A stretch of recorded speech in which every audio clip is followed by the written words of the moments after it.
stress, it can't flourish. Make a click on Fab Matty. Get you.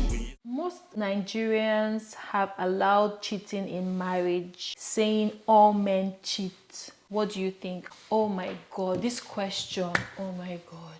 It's so true. I think we've touched a bit on this cheating thing, but yes, a lot of people are beginning to normalize that, okay, men will cheat, let's just... No, it's a lie.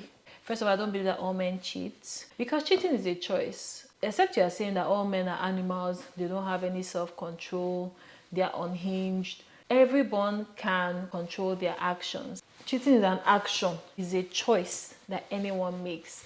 If you decide to be in a marriage, then you have no business cheating. If you are cheating, then it means that you're purposely desecrating your marriage, you're purposely disrespecting your wife. And I'm saying wife because the person that asked talked about men. So I'm not saying that women don't cheat though. I'm just saying. I don't feel that it should be something that should be accepted. You should not be accepting that, because a lot of things can come out of that. Your husband can be cheating with somebody that wants you dead. Your husband can be cheating with somebody that doesn't just want to be a side chick, wants to be. Your husband can be cheating with somebody that can cause you harm. So when people just ignore these things, it's mind-blowing to me. You can't just be saying, oh, men cheat, you will still come back home. Do you know what's happening out there? Do you know what the person is doing? That person is definitely watching your life. That person knows a lot about you. You might not even know the person, but that person probably knows your schedule. Depends on if your husband is even a blabbermouth. So I don't feel that cheating should be tolerated in any way, shape, or form.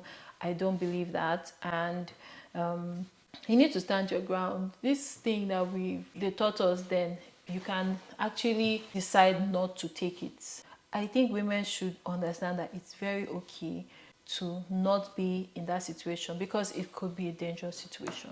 That's what I think. Yeah, the person continued and said they will be like, where will you go if you leave the marriage? Yeah, that's another thing. I think that's what, stops a lot of women from leaving, is that thing of where will you go, especially women that are not working. That's why I advocate for women to work. Like, how can you not work? I don't believe in that thing of, I know motherhood is a full-time job. I agree that motherhood is a full-time job, but you need to work. You cannot leave yourself vulnerable.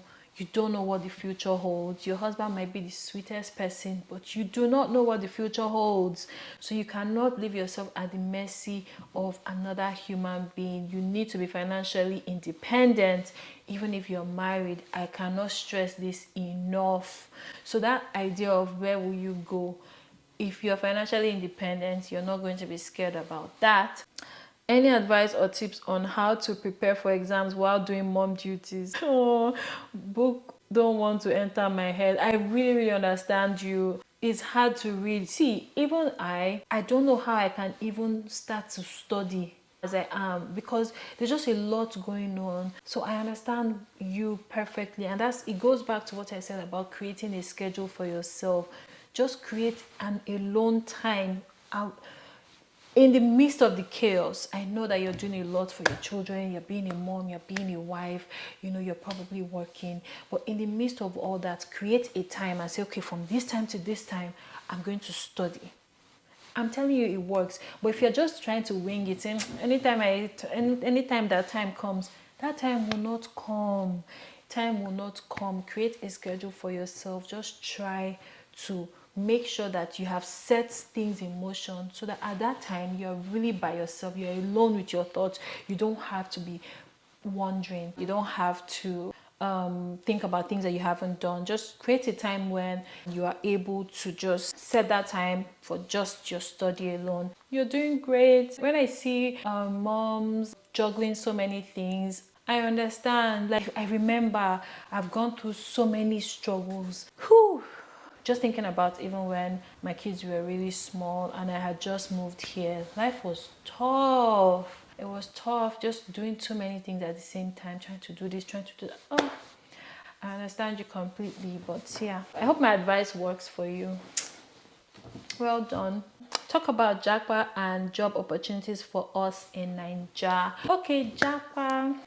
I don't know if I pronounce this Japa well. I feel like for me, make sure my mic is working.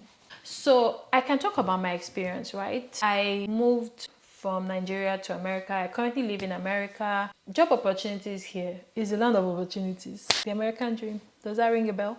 I don't know much about japa in other countries. I know that Canada is a bit like that. The UK, I don't recommend. Maybe because of the stories I've heard. I've heard that Stress it can't flourish, make a click on Fibonacci. Get you.